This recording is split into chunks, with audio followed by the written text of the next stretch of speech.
한반도의 중심 서울에는 조선 왕조의 위엄을 상징하는 거대한 궁궐인 경복궁이 자리하고 있습니다.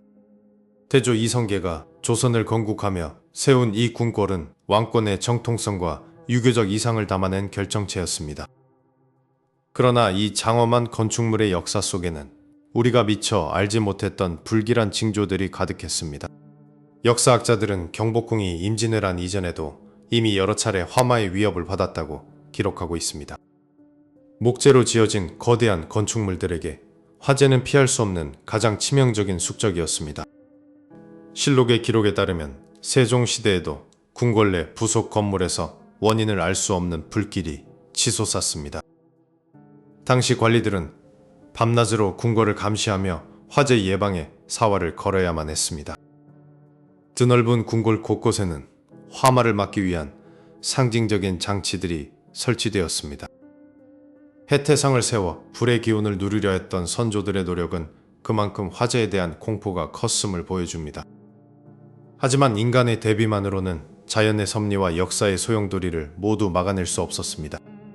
표구 2년 4월 바다 건너에서 들려온 전란의 소식은 평화롭던 한양을 순식간에 공포로 몰아넣었습니다.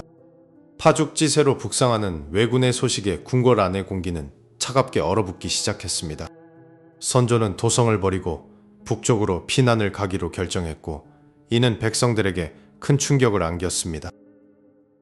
비가 쏟아지는 밤 왕의 행렬이 궁을 떠나자 경복궁은 주인 없는 거대한 무덤처럼 변해버렸습니다. 바로 그날 밤 조선의 역사를 뒤바꾼 거대한 불길이 경복궁을 집어삼키기 시작했습니다. 여기서 우리는 수백 년간 정설로 받아들여진 한 가지 기록에 주목해야 합니다. 선조 수정실록은 궁궐을 태운 범인이 왕에게 버림받은 분노한 백성들이라고 지목했습니다. 백성들이 노비 문서를 불태우기 위해 장례원과 궁궐에 불을 질렀다는 설명은 매우 구체적입니다. 하지만 이 기록이 작성된 시점과 배경을 살펴보면 의심스러운 구석이 한둘이 아닙니다. 왜 조선의 관리들은 자신들의 실책보다 백성들의 폭동을 먼저 기록했을까요? 경복궁의 화재 기록은 단순한 사고 보고를 넘어 고도의 정치적 계산이 깔려 있을 가능성이 큽니다. 우리는 먼저 경복궁이 조선 사회에서 가졌던 물리적, 정신적 가치를 다시금 되새겨야 합니다. 궁궐은 단순한 거주지가 아니라 우주의 질서와 국가의 안녕을 비는 신성한 공간이었습니다. 그런 장소가 잿더미로 변했다는 사실은 조선이라는 국가의 근간이 흔들렸음을 의미했습니다. 과거의 화재들은 대부분 실책에 의한 우발적인 사고로 기록되었습니다. 기록에 남은 짧은 문장들은 당시 사람들이 화재를 어떻게 인식했는지 보여주는 단서입니다. 하지만 임진왜란 당일의 화재는 그 규모와 양상에서 이전과는 차원이 달랐습니다. 폭우가 쏟아지는 가운데 어떻게 그토록 거대한 목조 건물이 순식간에 전소될 수 있었을까요? 젖은 목재는 쉽게 불이 붙지 않는다는 상식적인 의문이 여기서 시작됩니다. 만약 백성들의 소행이 아니라면 이 불길 뒤에는 또 다른 진실이 숨겨져 있을지 모릅니다. 조선 초기부터 경복궁은 풍수지리적으로 불의 기운이 강한 곳이라는 설이 있었습니다. 관악산의 화기를 막기 위해 광화문 앞에 해태를 세운 것도 그 때문이었습니다. 하지만 수많은 예방책과 상징적인 장치들도 역사의 거대한 비극 앞에서는 무용지물이었습니다. 이제 우리는 승자의 기록이 아닌 버려진 자들의 시선으로 그날을 다시 바라보아야 합니다. 기록은 종종 진실을 말하지만 때로는 진실을 감추기 위한 도구로 쓰이기도 합니다. 과연 누가 무엇을 위해 조선의 자부심이었던 경복궁에 불을 놓았을까요? 우리는 다음 장에서 선조의 피난 과정과 실록 기록의 모순을 본격적으로 파헤칠 것입니다. 왕이 도성을 떠나던 비극적인 새벽, 백성들의 분노는 정말 궁궐을 불태울 정도였을까요? 아니면 이 모든 것은 누군가의 거대한 은폐, 시나리오였을까요? 역사 속에 감춰진 경복궁 화재의 진실, 그 첫 번째 실마리가 이제 곧 드러납니다. 그런데 선조가 궁을 떠나기도 전에 이미 불길이 보였다는 증언이 발견된다면 믿으시겠습니까? 1592년 4월 한양의 공기는 전례 없는 공포로 가득 차 있었습니다. 파죽지세로 북상하는 왜군의 소식은 댓글 안까지 실시간으로 전해졌습니다. 선조는 자신의 안위를 위해 도성을 버리기로 결정했습니다. 백성들에게 끝까지 도성을 지키겠다던 약속은 한순간에 물거품이 되었습니다. 임금이 야반도주하듯 성문을 나선 것은 비가 쏟아지던 새벽녘이었습니다. 이 소식을 들은 한양의 백성들은 배신감에 몸을 떨었습니다. 선조 수정실록은 바로 이 시점의 상황을 매우 구체적으로 묘사하고 있습니다. 실록에 따르면 분노한 노비들이 가장 먼저 일어났다고 기록되어 있습니다. 그들이 가장 먼저 향한 곳은 장례원과 형조였습니다. 그곳에는 자신들의 신분을 올가매던 노비 문서가 보관되어 있었기 때문입니다. 노비들은 자신들을 구속하던 종이를 불태우며 자유를 갈망했습니다. 하지만 기록은 여기서 멈추지 않고 더욱 충격적인 장면으로 이어집니다. 노비 문서의 소각 이후 불길은 경복궁과 창덕궁으로 옮겨 붙었다는 것입니다. 조선 왕조의 자부심이자 상징이었던 법궁이 백성의 손에 불탔다는 주장입니다. 이것이 우리가 역사 교과서를 통해 배워온 이른바 백성방화설의 핵심입니다. 그런데 이 기록에는 몇 가지 납득하기 어려운 지점들이 존재합니다. 과연 거센 빗줄기가 쏟아지는 날에 나무 건축물이 그토록 쉽게 타오를 수 있었을까요? 당시 기상 상황을 기록한 다른 문헌들은 폭우가 내렸음을 명시하고 있습니다. 또한 선조 수정실록은 사건이 일어난 지 무려 40여 년 후에 작성되었습니다. 이는 당대의 생생한 목격담이라기보다 후대의 해석이 개입되었을 가능성을 시사합니다. 궁궐을 지키던 관리들이 모두 도망쳤다는 사실도 주목해야 합니다. 주인이 사라진 빈 궁궐은 그저 무방비 상태로 남겨져 있었습니다. 백성들의 분노가 아무리 컸다 한들 국가의 심장에 불을 지르는 것은 쉬운 일이 아닙니다. 거대한 목조 건물을 완전히 전소시키기 위해서는 조직적인 방화가 필요합니다. 하지만 실록은 마치 기다렸다는 듯 모든 책임을 백성들에게 돌리고 있습니다. 여기서 우리는 지배층의 심리를 읽어볼 필요가 있습니다. 전쟁을 막지 못한 무능과 도성을 버린 수치심을 덮을 무언가가 필요했던 것은 아닐까요? 백성들을 폭도로 규정함으로써 자신들의 실책을 정당화하려 했을지도 모릅니다. 이 기록을 주도한 인물들은 인조반정 이후 권력을 잡은 서인 세력이었습니다. 그들은 광해군과 북인 세력을 깎아내리기 위해 역사를 재구성해야 했습니다. 백성들이 궁을 태울 만큼 나라가 망가져 있었다는 서사가 필요했던 것입니다. 하지만 이것은 당시 궁을 지키려 했던 무고한 백성들에 대한 모욕일 수 있습니다. 그렇다면 실제 현장은 어떤 모습이었을까요? 비가 내리는 한양도성, 선조의 어가가 멀어지는 동안 궁은 조용히 타오르기 시작했습니다. 그런데 이 화재의 연기를 목격했다는 기록이 왜군의 진영에서도 나타납니다. 일본군의 기록은 우리가 알고 있는 상식과는 전혀 다른 이야기를 하고 있습니다. 만약 백성들이 태운 것이 아니라면 과연 누가 그 거대한 궁에 불을 질렀을까요? 혹시 우리가 믿어온 정설이 거대한 정치적 조작의 결과물은 아닐까요?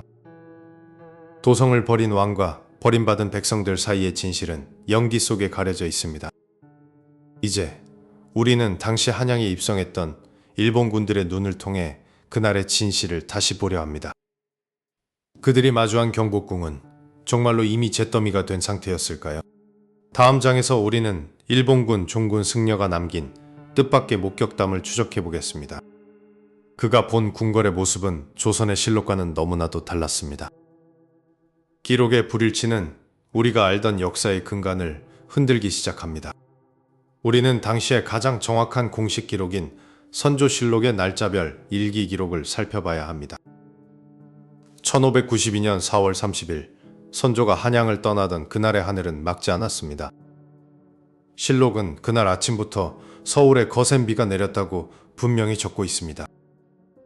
억수같이 쏟아지는 비 속에서 나무로 된 거대한 궁궐에 불을 붙이는 것이 가능했을까요? 현대의 화재 전문가들은 젖은 목조 건물에 인위적으로 불을 지르는 것이 매우 어렵다고 말합니다. 더욱이 당시 백성들이 사용했을 집단이나 횃불은 빛 속에서 금방 꺼져버렸을 것입니다. 분노에 찬 백성들이 수만 명 모였다 하더라도 자연의 섭리를 거스르기는 힘듭니다. 선조실록의 기록은 수정실록의 방화설과 정면으로 충돌하고 있습니다. 왜 같은 사건을 두고 두 기록은 기상 상황과 원인을 다르게 묘사했을까요? 선조가 궁을 떠날 때의 혼란은 극에 달해 있었습니다. 왕의 행렬이 서대문을 나설 때 백성들이 통곡하며 돌을 던졌다는 기록은 사실입니다. 하지만 돌을 던지는 것과 거대한 궁궐 전체를 불태우는 것은 전혀 다른 차원의 일입니다. 장대비가 쏟아지는 한낮의 경복궁과 창덕궁, 창경궁이 동시에 불길에 휩싸였다는 주장은 비상식적입니다. 화재가 발생하려면 누군가 아주 강력한 인화 물질을 대량으로 사용했어야만 합니다. 가난한 백성들에게 그런 대규모 물자가 있었을 리 만무합니다. 그렇다면 실록의 기록자들은 왜 백성들이 불을 질렀다는 서사를 완성했을까요? 여기에는 단순한 기록 이상의 고도의 정치적 계산이 숨어 있을 가능성이 큽니다. 포크가 쏟아지던 그날, 실제로 궁궐 안에서는 무슨 일이 벌어지고 있었을까요? 왕이 버리고 떠난 궁궐은 주인이 없는 거대한 공동묘지와 같았습니다. 궁녀들과 내시들은 짐을 챙겨 달아나기에 바빴습니다. 하지만 일부 기록에 따르면 궁궐의 화재는 며칠 뒤에 발생했다고 합니다. 선조가 떠난 직후가 아니라 왜군이 한양에 입성하기 직전의 말입니다. 만약 백성들이 정말로 방화범이었다면 왜 비가 그치기를 기다리지 않았을까요? 사실 기록에 나타난 불길의 규모는 단순한 방화 수준을 넘어섰습니다. 수정실록은 장례원과 형조가 먼저 불탔다고 구체적으로 지목합니다. 이곳은 노비문서를 보관하던 곳으로 노비들이 신분 해방을 위해 불을 질렀다는 논리입니다. 그러나 노비문서가 타버린다고 해서 신분이 저절로 사라지는 것은 아니었습니다. 게다가 노비들이 궁궐 깊숙한 곳까지 들어가 불을 지르기엔 경비가 삼엄했을 것입니다. 화재의 발화 지점과 전개 양상은 매우 조직적인 파괴의 흔적을 보여줍니다. 누군가 의도적으로 비 오는 날을 선택해 증거를 인멸하려 한 것은 아닐까요? 실록의 행간을 읽다 보면 기록되지 않은 진실의 비명이 들리는 듯합니다. 기상기록이라는 과학적 사실이 역사적 정서를 정면으로 부정하고 있는 상황입니다. 우리는 이제 실록을 쓴 사람들이 누구인지를 따져봐야 합니다. 기록은 권력을 가진 자들의 입맛에 맞게 재구성될 수 있기 때문입니다. 선조 수정실록은 선조가 죽고 난 뒤 정권이 바뀐 뒤에야 작성되었습니다. 그들에게는 백성들을 희생양으로 삼아야 할 절박한 이유가 있었을지도 모릅니다. 폭우 속에서도 꺼지지 않았던 그날의 불길은 무엇을 태우고 싶었던 것일까요? 진실은 빗물에 씻겨 내려간 것이 아니라 잉크 속에 갇혀 있는 것일지도 모릅니다. 그런데 여기 우리가 미처 확인하지 못한 제3의 목격자가 나타납니다.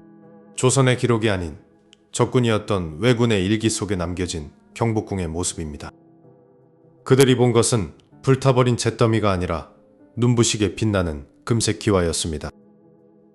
조선의 실록이 모두 불탔다고 말한 그 시각, 왜군은 멀쩡한 궁궐을 보고 있었던 것입니다. 대체 누가 무엇을 위해 우리에게 거짓을 말하고 있는 것일까요? 이제 우리는 기록의 수면 아래 숨겨진 거대한 정치적 음모의 실체를 마주해야 합니다. 이제 우리는 기록의 수면 아래 숨겨진 거대한 정치적 음모의 실체를 마주해야 합니다. 역사는 승자의 기록이라는 오래된 격언은 조선의 역사서에서도 예외가 아니었습니다. 임진왜란의 참혹한 기억이 채 가시기도 전 조선의 조정은 극심한 권력 다툼에 휘말렸습니다. 1623년 광해군을 폐위시킨 인조반정은 조선의 운명을 완전히 바꾸어 놓았습니다. 반정으로 집권한 서인 세력은 자신들의 정권 장악에 대한 정당성을 입증해야만 했습니다. 그들에게 가장 시급했던 과제는 바로 선조 시기부터 광해군 시기까지의 기록을 다시 쓰는 것이었습니다. 이미 완성된 선조실록이 존재했음에도 불구하고 그들은 굳이 선조수정실록의 편찬을 강행했습니다. 이는 단순히 오타를 수정하거나 빠진 내용을 보충하기 위한 작업이 아니었습니다. 북인 세력이 주도하여 기록했던 역사를 부정하고 서인의 시각으로 재해석하려는 고도의 정치적 행위였습니다. 선조수정실록의 편찬위원이었던 이식과 최유후는 서인의 핵심 인물들이었습니다. 그들은 선조가 한양을 버리고 도망간 비겁한 행위를 정당화할 명분이 필요했습니다. 왕이 백성을 버린 것이 아니라 백성이 먼저 왕을 배신했다는 서사가 필요했던 것입니다. 바로 이 지점에서 백성에 의한 경복궁 방화라는 전대미문의 기록이 탄생하게 됩니다. 원본인 선조실록에는 백성들이 궁에 불을 질렀다는 구체적인 묘사가 존재하지 않습니다. 하지만 수정실록은 마치 현장을 목격한 것처럼 백성들의 분노와 방화 과정을 상세히 기술했습니다. 백성들을 노비 문서가 보관된 장례원을 먼저 불태운 파렴치한 폭도로 묘사한 것입니다. 이는 지배층의 무능으로 초래된 국가적 재앙의 책임을 피지배층에게 전가하려는 전형적인 수법이었습니다. 서인 세력은 왜 그토록 백성들을 범인으로 몰아가야만 했을까요? 그것은 인조 반정의 명분이었던 도덕적 우위를 지키기 위한 고육지책이었습니다. 만약 경복궁이 왜군에 의해 불탔다면 그것은 국방을 소홀히 한 조정의 책임이 됩니다. 하지만 백성이 불을 질렀다면 그것은 백성들의 도덕적 타락과 선조의 어쩔 수 없는 피난으로 둔갑할 수 있었습니다. 이 과정에서 선조의 피난길에 내렸던 엄청난 폭우의 기록은 고의적으로 무시되었습니다. 젖은 나무로 지어진 거대한 궁궐이 폭우 속에서 백성들의 횃불 몇 개로 타버렸다는 주장은 상식적이지 않습니다. 당시 실록 편찬에 참여했던 인물들의 일기를 살펴보면 더 놀라운 사실이 발견됩니다. 그들 스스로도 백성의 방화설에 대해 확신을 가지지 못했다는 정황들이 곳곳에서 포착됩니다. 그럼에도 불구하고 서인 세력은 수정실록을 통해 이 가설을 조선의 공식 역사로 확정지었습니다. 이는 수백 년 동안 우리 역사 속에서 백성들을 잠재적 범죄자로 낙인 찍는 결과로 이어졌습니다. 정권의 안위를 위해 역사를 조작하고 민심을 이용한 것입니다.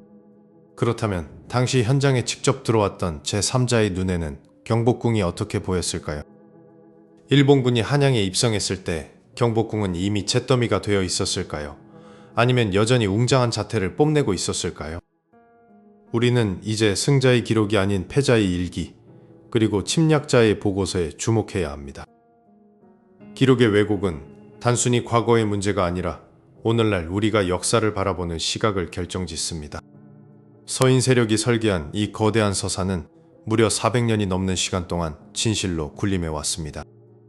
하지만 완벽해 보이던 그들의 논리에도 치명적인 허점이 존재했습니다. 실록의 행간 사이사이에 숨겨진 모순들이 하나둘씩 고개를 들기 시작한 것입니다. 우리는 다음 단계로 넘어가기 위해 일본 측의 결정적인 증언을 살펴볼 필요가 있습니다. 그들의 기록에는 우리가 알던 상식과는 전혀 다른 경복궁의 모습이 묘사되어 있습니다. 만약 일본군의 눈에 비친 경복궁이 멀쩡했다면 서인 세력의 백성 방화설은 완전히 무너지게 됩니다. 이것은 단순한 화재 사건의 진실을 넘어 조선 지배층의 도덕성에 대한 근본적인 질문을 던집니다. 이제 왜군 종군 승려들의 비밀스러운 기록이 보관된 그날의 현장으로 시간여행을 떠나보겠습니다. 과연 그들은 타오르는 불길을 보았을까요? 아니면 장엄하게 빛나는 조선의 심장을 보았을까요? 역사적 진실을 향한 우리의 추적은 이제 반환점을 돌아 가장 충격적인 증언에 도달하려 합니다. 그런데 말입니다.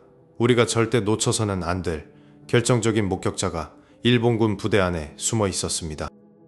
그가 남긴 한 줄의 문장이 400년 동안 잠들어 있던 경복궁 화재의 진실을 깨우려 하고 있습니다. 그 기록이 가리키는 범인은 우리가 상상조차 하지 못했던 존재일지도 모릅니다. 기록이 가리키는 진실의 끝에는 권력이라는 거대한 그림자가 숨어 있습니다. 선조가 도성을 떠나던 그날의 혼란은 단순한 피난이 아니라 국가 시스템의 붕괴였습니다. 왕이 백성을 버리고 도망쳤다는 사실은 조선 왕실에게 지울 수 없는 치욕이었습니다. 전쟁이 끝난 후 집권한 서인 세력은 이 치욕적인 역사를 다시 써야만 했습니다. 그들에게 필요한 것은 왕실의 무능을 대신 짊어질 거대한 희생양이었습니다. 분노한 백성들이 궁궐에 불을 질렀다는 서사는 그들에게 완벽한 탈출구가 되었습니다. 만약 백성이 범인이라면 선조의 도주 원인은 왜군이 아닌 민심의 이반이 됩니다. 이는 지배층의 군사적 패배를 백성들의 도덕적 타락으로 치환하려는 고도의 정치적 계산이었습니다. 백성들은 자신들의 삶의 터전을 잃은 것도 모자라 역사적 범죄자로 낙인 찍혔습니다. 하지만 과연 맨손의 백성들이 거대한 궁궐을 순식간에 잿더미로 만들 수 있었을까요? 궁궐은 단순한 목조 건물이 아니라 철저하게 관리되는 국가의 심장부입니다. 장대비가 쏟아지는 날씨 속에서 횃불만으로 그 거대한 목재들에 불을 붙이기는 불가능에 가깝습니다. 역사학자들은 여기서 수정실록의 기록이 가진 논리적 허점을 발견하기 시작했습니다. 수정실록을 편찬한 이들은 정작 현장에 없었던 훗날의 인물들이었습니다. 그들은 자신들의 정치적 정당성을 세우기 위해 광해군 시대의 기록을 부정해야 했습니다. 광해군 시절에 쓰인 원본실록에는 백성들의 방화에 대한 구체적인 묘사가 부족합니다. 반면 수정실록은 마치 소설처럼 백성들의 노비문서, 소각 장면을 세밀하게 묘사합니다. 지나치게 상세한 기록은 때로 조작의 증거가 되기도 합니다. 지배층은 백성들이 장례원과 형조를 먼저 습격했다고 주장하며 공포 분위기를 조성했습니다. 이는 백성들을 신분 질서를 뒤흔드는 잠재적 범죄 집단으로 몰아가는 행위였습니다. 굶주리고 지친 백성들에게 궁궐을 태울 기력조차 남아있지 않았던 것이 당시의 현실이었습니다. 선조가 버리고 간 한양도성은 거대한 정적 속에서 비극을 기다리고 있었습니다. 만약 백성들이 아니라면 우리는 다른 시각에서 화제의 시작점을 찾아야 합니다. 왕실의 호위병들이나 성을 지키던 군인들이 퇴각하며 저지른 방화일 가능성도 존재합니다.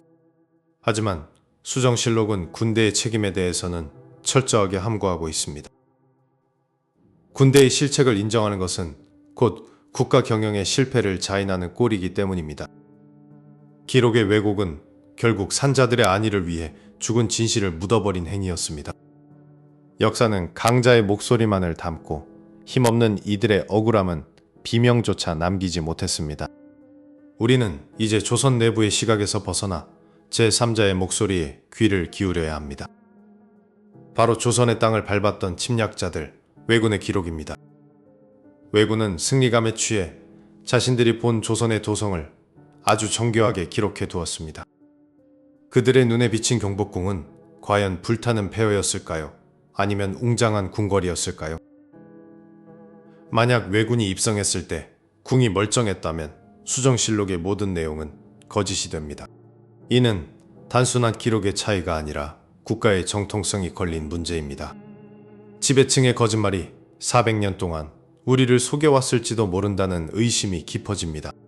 이제 우리는 그날 한양에 가장 먼저 들어갔던 이들의 일기를 펼쳐보려 합니다. 그 기록 속에는 우리가 교과서에서 배운 것과는 전혀 다른 경복궁이 존재하고 있었습니다. 왜군 장수들의 일기마다 공통적으로 나타나는 기이한 묘사는 무엇을 의미할까요? 진실을 가리기 위해 씌워진 백성이라는 가면을 이제는 벗겨내야 할 시간입니다. 그 기록이 가리키는 범인은 우리가 상상조차 하지 못했던 존재일지도 모릅니다. 그 기록이 가리키는 범인은 우리가 상상조차 하지 못했던 존재일지도 모릅니다. 이제 우리는 시선을 돌려 침략자였던 왜군들의 일기장과 기록을 들여다봐야 합니다. 당시 왜군 부대에는 글을 쓸 줄 아는 종군 승려들이 대거 포함되어 있었습니다. 그들 중 한 명인 재택은 한양에 입성하던 날의 풍경을 아주 상세히 기록했습니다. 재택의 기록에 따르면 한양 도성은 이미 텅 비어 있었으나 궁궐은 여전히 아름다웠습니다. 그는 경복궁의 근정전을 보며 보석처럼 빛나는 건축물이라며 찬사를 아끼지 않았습니다. 만약 조선 백성들이 선조가 떠나자마자 불을 질렀다면 이 기록은 불가능한 내용입니다. 왜군 장수가토 기요마사의 부대가 궁에 들어왔을 때도 궁은 멀쩡했다는 증언이 이어집니다. 가토의 기록에는 궁궐 내부에 가득했던 진귀한 보물들에 대한 묘사까지 담겨 있습니다. 백성들이 정말로 약탈과 방화를 저질렀다면 왜군이 이런 보물들을 구경할 수 없었을 것입니다. 다른 승려인 텐카이의 일기에서도 경복궁이 타버렸다는 언급은 입성 며칠 뒤에야 나타납니다. 이는 한양이 점령당한 직후가 아니라 점령 기간 중에 불이 났음을 시사합니다. 왜군은 도성을 점령한 후 자신들의 승리를 자축하며 궁궐에서 연회를 베풀기도 했습니다. 화재의 원인은 어쩌면 이들의 부주의한 행동에서 비롯되었을 가능성이 큽니다. 혹은 한양을 점령한 왜군들 사이의 내분으로 인해 불이 났다는 분석도 존재합니다. 왜군 제2군과 제1군 사이의 공적 다툼이 치열했다는 사실은 이미 잘 알려져 있습니다. 승리의 상징인 궁궐을 차지하려는 과정에서 물리적 충돌이 있었을 수도 있습니다. 그런데 왜 조선의 공식 기록인 수정실록은 이 모든 것을 백성의 탓으로 돌렸을까요? 실록의 편찬자들이 왜군의 기록을 몰랐을 리가 없는데 말입니다. 당시 일본 측 기록물은 전후 협상 과정에서도 중요한 자료로 쓰였습니다. 기록의 교차 검증은 역사학에서 가장 기본적인 작업 중 하나입니다. 하지만 유독 경복궁 화재에 대해서만큼은 두 나라의 기록이 정반대로 달립니다. 일본인들은 보석 같은 궁전을 보았다고 말하고 조선 사관들은 백성이 태운 잿더미를 보았다고 적었습니다. 이 거대한 모순 속에 숨겨진 의도는 무엇일까요?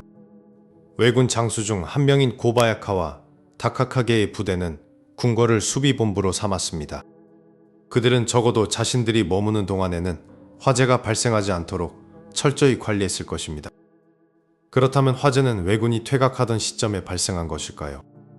적에게 유용한 시설을 남겨주지 않기 위한 화전 전술이었을 가능성도 배제할 수 없습니다. 하지만 왜군은 한양을 다시 되찾을 생각으로 물러났기에 궁을 태울 이유는 적었습니다. 기록의 파편들을 모아보면 사건의 실체는 점점 더 미궁 속으로 빠져듭니다. 우리 선조들은 왜 이 명백한 왜군의 흔적을 지우려 했을까요? 침략자에게 궁을 빼앗긴 것도 모자라 그들이 궁에서 호화롭게 지냈다는 사실이 수치스러웠을 것입니다.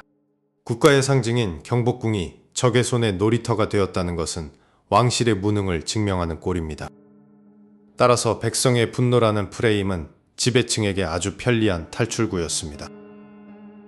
왜군 승려들의 기록은 바로 그 거짓의 장막을 걷어내는 결정적인 단서가 됩니다. 채택은 경복궁의 단청이 마치 하늘의 무지개처럼 고왔다고 적었습니다. 그 무지개가 잿빛 연기로 변한 정확한 시점은 도대체 언제였을까요? 왜군 장수들의 전공 보고서에는 궁궐을 함락시켰다는 말은 있어도 불태웠다는 말은 드뭅니다. 이것은 고의적인 파괴보다는 사고나 다른 정치적 이유가 있었음을 암시합니다. 하지만 진실을 추적하던 학자들은 또 다른 기묘한 사실을 발견하게 됩니다. 왜군의 기록 중에는 궁궐이 불타는 것을 보고 눈물을 흘렸다는 구절이 존재한다는 것입니다. 그들은 왜 자신들이 점령한 도시의 불타는 궁궐을 보며 슬퍼했던 것일까요? 그리고 그 화재의 연기 속에서 정체를 알 수 없는 조선의 인물들이 목격되었다는 기록이 나옵니다. 그들은 성난 백성도 침략한 왜군도 아닌 전혀 다른 집단이었습니다. 도대체 불길 속에서 은밀하게 움직이던 그들의 정체는 무엇이었을까요? 화염이 휩쓸고 지나간 경복궁의 터에는 오직 검게 그을린 주춧돌만이 덩그러니 남겨졌습니다. 조선의 법궁이었던 이곳은 임진왜란 이후 무려 270년이라는 긴 세월 동안 버려진 땅이 되었습니다. 역대 왕들은 경복궁을 다시 세우려 했으나 거대한 규모와 막대한 예산 탓에 매번 포기할 수밖에 없었습니다. 백성들은 궁궐의 잔해 사이에서 나무를 캐거나 소를 몰며 이곳이 왕의 거처였음을 잊어갔습니다. 잡초만 무성해진 경복궁은 더 이상 국가의 권위를 상징하지 못하는 흉물스러운 폐허에 불과했습니다. 그러던 1865년 고종의 아버지인 흥선대원군이 권력의 전면에 등장하며 침묵을 깨뜨렸습니다. 그는 땅에 떨어진 왕실의 위엄을 세우기 위해 경복궁 중건이라는 거대한 결단을 내렸습니다. 하지만 전쟁의 상흔이 채 가시지 않은 나라의 창고는 텅 비어 있었고 재정은 바닥을 드러내고 있었습니다. 대원군은 부족한 자금을 메우기 위해 당백전이라는 고액 화폐를 발행하는 무리수를 던졌습니다. 갑작스러운 화폐의 발행은 극심한 인플레이션을 불러왔고 시장의 물가는 통제 불능 상태로 치솟았습니다. 쌀 한 가마니 가격이 순식간에 몇 배로 뛰자 백성들의 삶은 지옥과 다름없는 고통 속으로 빠져들었습니다. 원납전이라는 이름의 자발적인 기부금은 사실상 강제적인 수탈로 변질되어 양반들의 원성을 샀습니다. 전국 각지에서 거대한 목재를 구하기 위해 백성들의 선산에 있는 소나무까지 무단으로 베어 나갔습니다. 수만 명의 부역자들이 한양으로 끌려와 밤낮 없이 거대한 돌을 나르고 기둥을 세워야 했습니다. 사고로 목숨을 잃는 자들이 속출했지만 공사는 멈추지 않고 더욱 가혹하게 진행되었습니다. 그런데 중건 공사가 한창이던 어느 날 의문의 화재가 발생하여 공들여 쌓은 정각들이 잿더미로 변했습니다. 흥선대원군은 크게 분노하며 배후를 찾으라 명했지만 범인은 끝내 밝혀지지 않았습니다. 포기할 줄 모르는 그는 다시 막대한 세금을 걷어 처음부터 공사를 재개하는 고집을 부렸습니다. 무리한 중건은 민심을 극도로 악화시켰고 대원군의 정치적 입지마저 흔들기 시작했습니다. 1867년 드디어 웅장한 위용을 갖춘 경복궁이 다시 그 자리에 우뚝 섰습니다. 광화문은 다시 위엄을 찾았고 근정전의 처마는 하늘을 찌를 듯이 높게 솟아올랐습니다. 하지만 그 화려함 이면에는 수많은 백성들의 피눈물과 고통이 서려 있었습니다. 대원군은 중건된 궁궐이 왕조의 영원한 번영을 약속할 것이라 믿어 의심치 않았습니다. 그러나 공사가 끝난 지 얼마 되지 않아 조선을 둘러싼 외세의 압박은 더욱 거세졌습니다. 경복궁의 거대한 벽들은 몰려오는 근대화의 파고로부터 왕실을 지켜주지 못했습니다. 무리한 토목 공사로 소진된 국력은 나라를 지킬 군대를 양성할 기회마저 앗아가 버렸습니다. 화려하게 부활한 경복궁은 역설적이게도 조선의 쇠락을 가속화하는 비극의 서막이 되었습니다. 궁궐 내부에서는 왕실의 안녕을 비는 구판이 벌어졌으나 공기는 차갑게 식어만 갔습니다. 대원군이 그토록 원했던 강력한 왕권은 현실의 냉혹한 위협 앞에 무너져 내리고 있었습니다. 270년 전의 화마보다 더 잔인한 운명이 다시 한번 경복궁을 향해 다가오고 있었습니다. 역사는 반복된다는 말처럼 경복궁은 또다시 이방인들의 발소리로 가득 차게 됩니다. 흥선대원군이 세운 높은 담장은 침략자들에게는 아무런 장애물이 되지 못했습니다. 백성들의 고열로 지은 아름다운 정각들은 이제 주인을 잃을 위기에 처했습니다. 중건 당시 발견되었다는 정체불명의 부적과 상징들은 무엇을 뜻하고 있었을까요? 궁궐 곳곳에 숨겨진 액막의 상징들은 정말로 재앙을 막기 위한 것이었을까요? 화려함 뒤에 가려진 조선의 마지막 숨결이 경복궁의 회랑을 따라 조용히 흐르고 있었습니다. 하지만 역사는 우리에게 그보다 훨씬 더 끔찍한 사건이 기다리고 있음을 경고합니다. 중건된 지 불과 수십 년 만에 경복궁은 일제에 의해 다시 한번 난도질당하기 시작합니다. 억울하게 동원되었던 백성들의 원한이 정말로 이 궁궐의 운명을 결정지은 것일까요? 이제 우리는 경복궁이 목도한 가장 참혹한 순간, 그 잔인한 진실을 마주해야 합니다. 고요한 궁궐의 밤을 깨고 들려온 비명소리. 그날 밤 오코루에서는 과연 무슨 일이 벌어졌을까요? 오코루의 비명소리는 조선의 국군이 다했음을 알리는 서글픈 전주곡과도 같았습니다. 화려하게 부활했던 경복궁은 다시 한번 외세의 침략이라는 거대한 파도 앞에 직면하게 됩니다. 왕권의 상징으로 다시 세워진 지 채 몇십 년도 되지 않아 경복궁은 일제에 의해 난도질당하기 시작했습니다. 수많은 정각이 헐리고 그 자리는 조선총독부 건물이라는 거대한 흉터가 들어섰습니다. 경복궁의 순환은 곧 나라를 잃은 백성들의 고통과 그 괴를 같이 하고 있었습니다. 우리는 여기서 다시 한번 임진왜란의 그날 밤 불길에 휩싸였던 궁궐을 떠올려 봅니다. 백성들이 불을 질렀다는 기록과 왜군이 들어왔을 때 이미 비어 있었다는 증언 사이의 간극은 무엇을 말해줄까요? 그것은 어쩌면 지배층이 자신들의 무능을 감추기 위해 만든 가장 잔혹한 변명이었을지도 모릅니다. 역사는 승자의 기록이라고 하지만 때로는 권력을 쥔 자들의 부끄러움을 덮는 가림막이 되기도 합니다. 경복궁 화재의 진실을 추적하는 과정은 단순히 범인을 찾는 과정이 아닙니다. 그것은 우리가 잊지 말아야 할 책임과 국가의 존재 이유를 묻는 질문입니다. 전쟁의 참화 속에서 가장 먼저 버림받은 것은 화려한 정각도 거창한 명분도 아닌 바로 백성들이었습니다. 하지만 그 시련을 딛고 우리는 다시 이 궁궐을 일으켜 세웠습니다. 오늘날 경복궁은 과거의 아픔을 간직한 채 전 세계 사람들을 맞이하는 평화의 상징이 되었습니다. 불탄 기둥의 흔적과 다시 칠해진 단청은 우리 역사의 단단한 흉터이자 훈장입니다. 과거의 비극을 정확히 직시할 때만이 우리는 더 나은 미래를 설계할 수 있습니다. 백성의 분노로 포장되었던 그날의 불길은 사실 소통하지 못한 권력의 자화상이었습니다. 국가가 위기에 처했을 때 책임을 전가하기에 급급했던 역사는 우리에게 뼈아픈 교훈을 남깁니다. 이제 우리는 실록의 행간 뒤에 숨겨진 백성들의 억울한 눈물을 닦아주어야 합니다. 경복궁의 고요한 밤은 이제 비명이 아닌 평화로운 바람소리로 가득합니다. 무너진 정각은 다시 세울 수 있지만 훼손된 역사의 진실을 바로잡는 데는 더 큰 노력이 필요합니다. 우리는 끊임없이 질문하고 기록하며 어제의 실수를 되풀이하지 않아야 합니다. 조선의 쇠락과 함께했던 경복궁의 부침은 한 시대의 끝과 시작을 동시에 의미합니다. 만약 그날의 불길이 없었더라면 조선의 역사는 어떻게 바뀌었을까요? 가상의 가정보다는 현재 남아있는 기단과 주춧돌이 들려주는 이야기에 귀를 기울여야 합니다. 돌 하나에도 새겨진 고통스러운 기억은 우리 민족이 견뎌온 인고의 시간 그 자체입니다.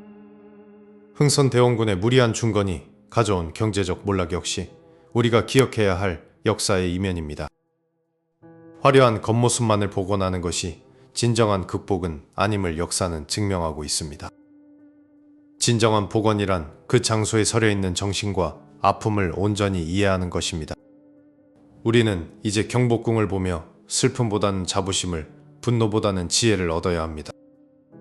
임진왜란의 불길은 조선이라는 나라에 깊은 낙인을 찍었지만 우리를 완전히 무너뜨리지는 못했습니다.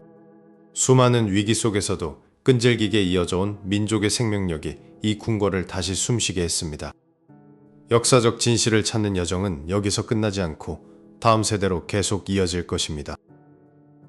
왜곡된 기록 속에 갇혀있던 이름 없는 백성들의 목소리를 이제는 우리가 들어주어야 할 때입니다. 경복궁 화재, 미스터리의 조각들을 맞추며 우리는 조선의 민낯을 마주했습니다. 그 민낯은 때로 부끄럽고 아프지만 그것 또한 부정할 수 없는 우리의 소중한 역사입니다. 전쟁은 끝났고 불길은 꺼졌지만 역사가 남긴 질문은 여전히 우리 가슴 속에 살아 숨쉬고 있습니다. 진실을 향한 우리의 걸음이 멈추지 않는 한 경복궁의 이야기는 결코 끝나지 않을 것입니다. 역사의 거울인 경복궁 앞에서 우리는 오늘을 살아가는 새로운 다짐을 새깁니다. 이제 긴 여정을 마치며 찬란했던 조선의 중심 경복궁에 영원한 평화가 깃들기를 기원합니다.